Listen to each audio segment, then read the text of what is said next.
Hello, dear friend. We are so glad to see you back in our cozy little room.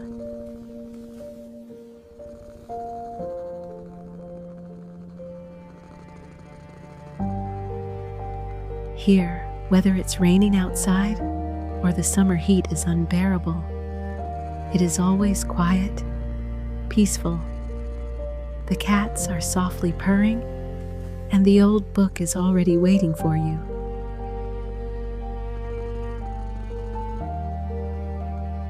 It has chosen another story just for you. Get comfortable, wrap yourself in a blanket, pour a cup of tea, and we begin.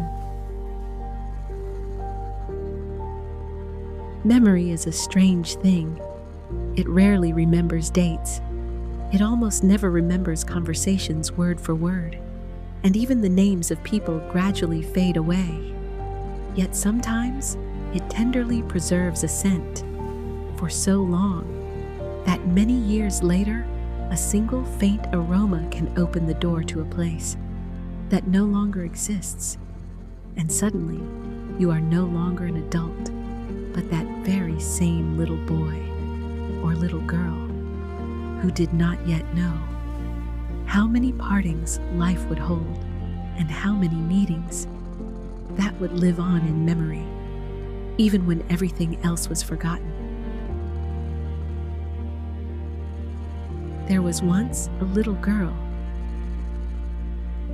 At home, someone was almost always talking too loudly, and she wanted so much for everyone to start smiling again. She did not yet know that children cannot mend adult hearts, no matter how hard they try. She learned to tell by the sound of footsteps what kind of evening awaited her. When the adults began to shout, she would quietly slip into the kitchen, sit by the table, and pretend she was looking at the pictures in an old book. Sometimes she hid in the bathroom, closed the door, sat on the cold floor, and tried so very hard to hear nothing at all. It seemed to her that if she stayed very quiet, if she didn't cry, if she didn't bother anyone, it would all end sooner.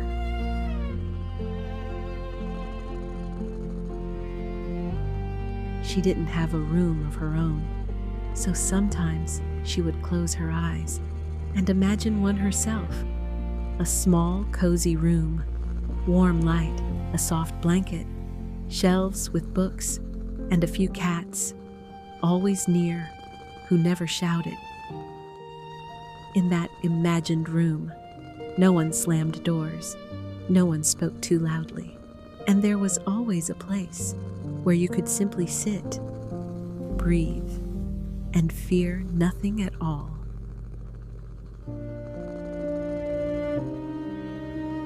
In their building lived a neighbor. She wasn't a relative. She just lived across the hall. She would always knock a few times. And even before the door opened, the apartment smelled of fresh, hot donuts.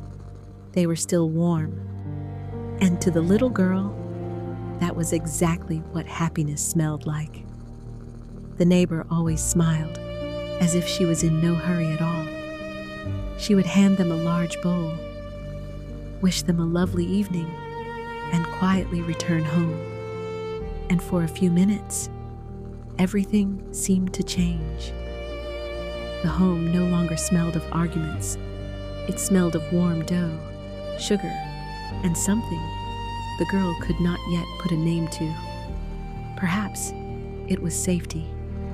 Back then, no one thought that such brief encounters would one day become some of the most precious memories.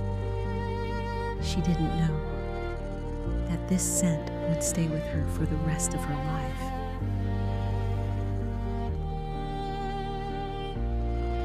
The arguments at home happened more and more often. Sometimes, afterward, a long silence settled over the apartment. But it was not that good, gentle silence she dreamed of. It was a silence where everyone was afraid to make the slightest movement, to say the wrong word, to set a cup down on the table too loudly. And one day, after summer vacation, she returned not home, but to a different apartment, in a different neighborhood, without her father. She stood in the hallway for a long time, looking at the unfamiliar wallpaper, listening to the different creak of the floorboards, and suddenly realized that she no longer knew where home was anymore. A new yard, new neighbors, a new school, a new life, and no one knocked on the door anymore. With a bowl of warm donuts. Later, other people appeared, kind, sincere, important. But there are things that can never be replaced, no matter how hard you try. Life moved on. The girl grew up, moved far, far away from her hometown, built a life of her own, and little by little, almost without realizing it, she created that very same room she had dreamed of in childhood, with books, soft light, a blanket, and cats purring softly nearby. Only with donuts, for some reason, she never had any luck.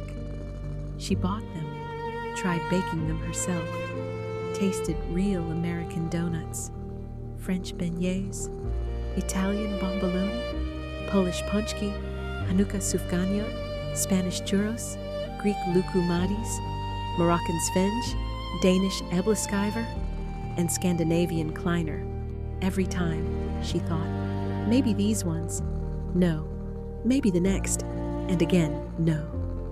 She would take a small bite, close her eyes, wait. And every time she realized, no, not these. Everything was there. The flour, the sugar, the oil. And yet, the main ingredient couldn't be bought anywhere, as if in every country. She was looking, not for a new recipe, but for her childhood.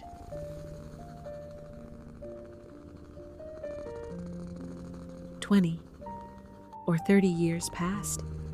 Who's counting, anyway?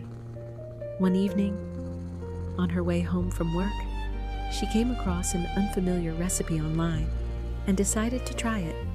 Flour, cottage cheese, sugar, a hot stove, the gentle hiss of hot oil, powdered sugar, gently settling on the table, and suddenly, the kitchen filled with that exact same scent, and from that scent, memories began to take shape. At first, just the smell, then the light in the kitchen, the old hallway, the sound of footsteps behind the wall, the bathroom door, the cold floor, and that distant silence where a little girl tried not to breathe too loudly. And then, another silence, a good, warm one, the one that came with the neighbor's knock on the door, a pair of wrinkled hands holding a deep bowl, and only then, her face.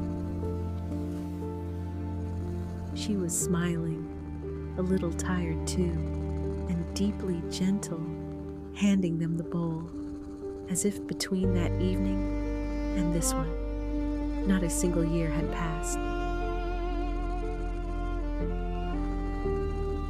Now, she often makes these donuts herself, and when friends or family come over, they almost always ask, "Will you please make your donuts again?" She smiles, and every time, she feels as though that scent always finds its way back home. Only now, this home is different. There is no shouting in it, no doors. To hide behind, there are books, a soft blanket, warm light, and cats purring softly nearby. The very same room that once existed, only in her imagination.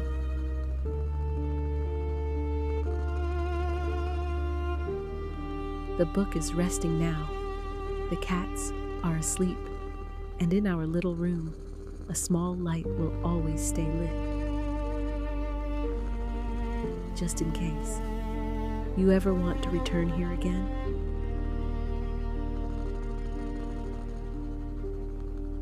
No need to rush away. If you'd like to stay a little longer, stay. The book has fallen asleep, but the rain still whispers softly outside the window. The cats keep purring, and the little light will stay on for as long as you need it. Good night, dear friend. Sweet dreams.